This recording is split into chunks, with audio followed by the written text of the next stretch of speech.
बिस्मिल्लाहिर्रहमानिर्रहीम, अस्सलाम वालेकुम। मैं हूं बिलाल अहमद। उम्मीद है आप सब खैरियत से होंगे। जो मैं खबर देने जा रहा हूं या इत्तला देने जा रहा हूं, वैसे तो पूरे पाकिस्तान के लिए है, चूँकि पाकिस्तान के तमाम ही सूबे हों या शहर हों, एक ही जैसे हालात हैं और एक ही जैसे चैलेंजेस हैं। लेकिन जी, ख़ासकर चूँकि ये कार्रवाइयाँ, वारदातें और आम शहरियों के साथ जो कुछ हो रहा है, वो ख़ासकर कराची में हो रहा है और कई लोग मुतासर हैं, जो कि मुझसे मिल चुके हैं, ये शिकायत को रिपोर्ट करवा चुके हैं। और उस सिलसिले में मैं आपको बताता हूँ जी, कराची के शहरियों के लिए एक बड़ा चैलेंज ये है कि एक नया मुनज़्ज़म गिरोह आया है सामने, और ये वो गिरोह है जो कि टेलीफ़ोन कॉल्स कर रहा है शहरियों को, आम शहरियों को।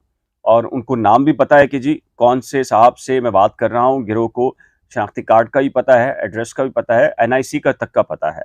और ये वो गिरोह नहीं है जो ये कहता है कि जी एआरवाई न्यूज़ के अंदर आपका 2 तोला सोना निकल आया है। ये वो भी नहीं है जो ये कहता है कि बेनज़ीर इनकम सपोर्ट के अंदर आपके जो आप की रकम थी वो निकल आई है। ये वो भी नहीं कहता कि जी बोल टेलीविज़न चैनल्स के अंदर आपका कोई 1 लाख रुपए का इनाम निकल आया है। ये वो गिरोह भी नहीं है जो कहता है कि जी आपने प्लॉट बुक कराया था या कहीं पर कुरअंदाज़ी हुई थी तो आपकी ये सहूलत निकल आई है।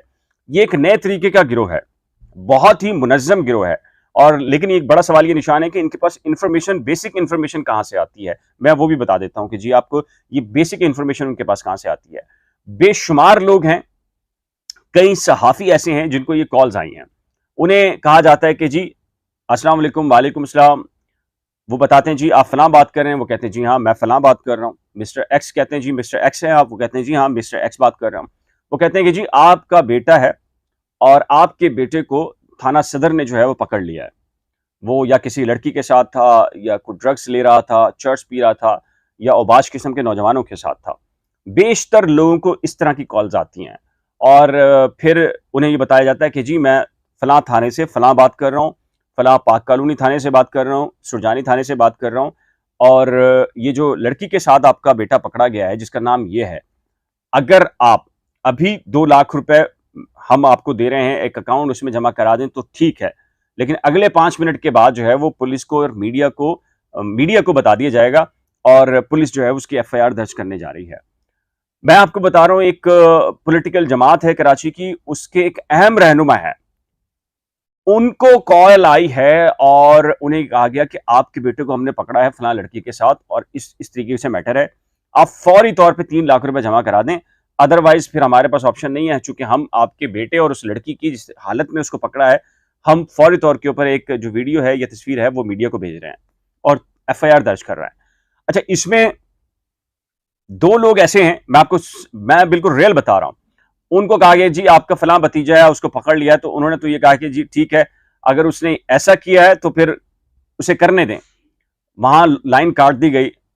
लेकिन जो शरीफ लोग हैं, जो अपनी इज्जतों को बचाने के लिए चलते हैं कि जी ओहो यार मीडिया में ये चीज ना आ जाए कि मेरा बेटा फलां, उन बेचारों के पास इतनी भी फुर्सत नहीं होती कि वो अपने बेटे से कॉल करके पूछ लें कि बेटा तुम कहां पर हो, कहां पर नहीं हो।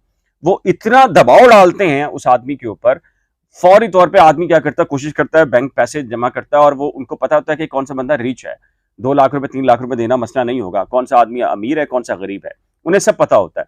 तो लिटरली मैं आपको बता रहा हूँ, कराची की एक तंजीम है, सियासी तंजीम है, सियासी और मजहबी, उनके एक रहनुमा है, उन्हें इसी तरीके से कॉल आई और उन्होंने फौरी तौर पे 3 लाख रुपए भेज दिए। लेकिन उनको ख्याल आया 2 घंटे के बाद, अपने बेटे से पूछा उन्होंने, जबकि बेटा तुम खैरियत से पहुंच गए हो, तो उसने कहा मैंने कहा मैं तो यहाँ अपने दोस्तों के साथ मौजूद हूँ, मुझे तो किस पुलिस वाले ने नहीं पकड़ा। यहां तक हुआ है, खुद कराची प्रेस क्लब के कई मेंबर्स हैं, यानी कि सीनियर सहाफी हैं, उन्हें कहा गया कि आपका बेटा पकड़ा गया है, किसी को कहा गया कि भतीजा पकड़ा गया है, किसी को कहा गया कि आपकी जो है वो भांजा पकड़ा गया है, और इस तरीके से पैसे मांगे जा रहे हैं। उनके पास अब इस बड़ा सवाली निशान है कि नाम, वल्दियत, एड्रेस, फोन नंबर, शनाख्ती कार्ड नंबर कैसे आ रहा है, और उन्हें कैसे पता चल रहा है कि जी आप अमीर हैं या गरीब हैं। देखिए, ये जो पाकिस्तान के अंदर एक बहुत बड़ा अलमिया यह है कि ये जो मोबाइल फ़ोन कंपनीज़ हैं, ये इनको कानूनी तौर के ऊपर ये पाबंद नहीं है कि आपके डाटा को ये सीक्रेट रखें। जी हाँ, बैंक्स एडमिनिस्ट्रेशन का एक इशू है कि जी पाकिस्तान में एक डार्क सिस्टम है, डार्क वेबसाइट्स हैं, और वो कहाँ से डाटा लेती हैं जी, आपके मुख्तलिफ जो बैंक्स हैं, ये मल्टी-नेशनल कंपनीज़ को आपका डाटा बेच रहे हैं। ये जो आपके मोबाइल फ़ोन्स हैं, इनकी जो कंपनीज़ हैं, ये सारा की सारा आपका डाटा मल्टी-नेशनल कंपनीज़ को फ़रोख्त करते हैं। मल्टी-नेशनल कंपनीज़ को आपकी बेसिक इन्फॉर्मेशन शेयर की जाती हैं, ताकि आपके मोबाइल फ़ोन और आपके एड्रेस और दीगर चीज़ों को आपके मोबाइल फ़ोन के ज़रिए आप क्या खाना पसंद करते हैं, क्या यानी कि जो है वो आप ट्रैवलिंग करना पसंद करते हैं, क्या आपकी पसंद है और क्या पसंद नहीं है, उस लिहाज से मल्टीनेशनल कंपनीज़ जो है वो आपकी जो जो दिलचस्पियाँ हैं उसको जाँचने के लिए सर्विस करती हैं। और वो सर्विस अब घर-घर नहीं होते, बल्कि ये जो मोबाइल फ़ोन कंपनीज़ का डाटा है, वो इन डाटा की सहूलियत से ये सारी चीज़ें करते हैं। वो डाटा पता चलता है कि जी बहुत सारे ऐसे लोग हैं जो कि ये डार्क वेबसाइट्स के लोगों को भेज देते हैं। और ये सिस्टम इतना मुनज़्ज़म होता है कि आपकी बेसिक इन्फॉर्मेशन उठ के चली जाती है उनके पास। उनको ये पता होता है कि कौन गुलशन में रह रहा है, कौन डिफेंस में रह रहा है, किसकी कितनी एज है, किसका नाम क्या है, वल्दियत क्या है। मेरे एक दोस्त हैं, मैं आपको मज़े की चीज़ बताता हूँ।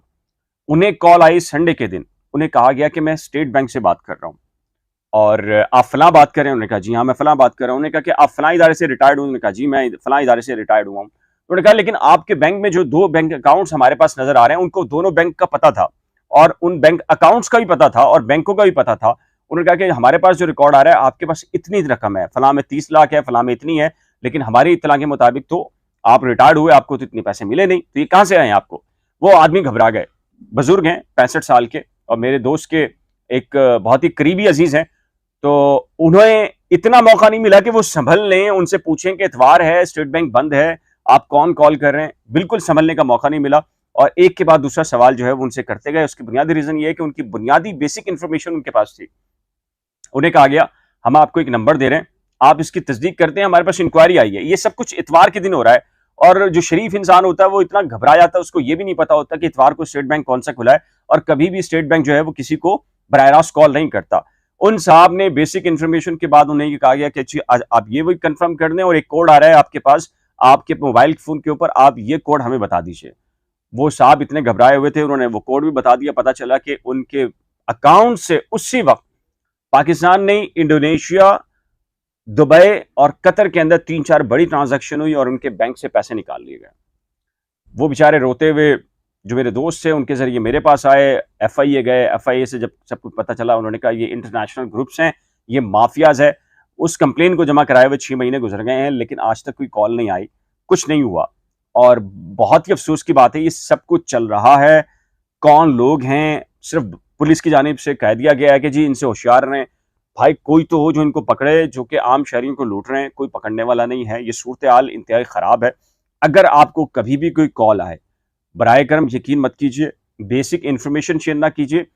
पुलिस वाला बन के, एसएचओ बन के कोई भी कुछ कहे, आपने यकीन नहीं करना। अपने औसान के ऊपर जो है उसे ख़ता नहीं करना, बल्कि अपने आप को संभालना है। किसी भी कॉल, अननोन कॉल के ऊपर कुछ भी आपको कहा जाए कि आपकी बच्ची, बेटा या फैमिली के साथ ये हो गया है, सिंपल सा चीज़ है। सबसे पहले वेरीफाई करें, फिर उसके बाद तसल्ली से सोचें।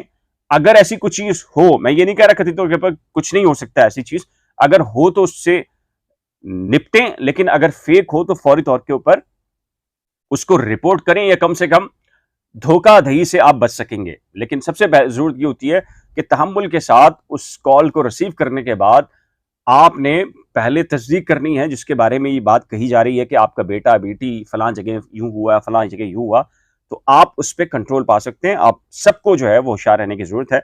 इस सिलसिले में आपकी राय क्या है? क्यों नहीं पकड़े जाते ऐसे अनासिर? सिर्फ बता दिया जाता है एफआईए की जानिब से, पुलिस की जानिब से कि ऐसे अनासिर काम कर रहे हैं। नीचे दिए गए कमेंट सेक्शन में अपनी कीमती राय का इजहार जरूर कीजिएगा। एक नए व्लॉग के साथ जल्द मिलेंगे, लेकिन जाने से पहले एक रिक्वेस्ट है कि जी, अगर आपने करंट अफेयर्स विद बिलाल और नई खोज को अभी तक सब्सक्राइब नहीं किया तो बराए करम सब्सक्राइब, वीडियो को शेयर, लाइक और बेल आइकन को लाजम प्रेस कीजिएगा। खुदा हाफिज।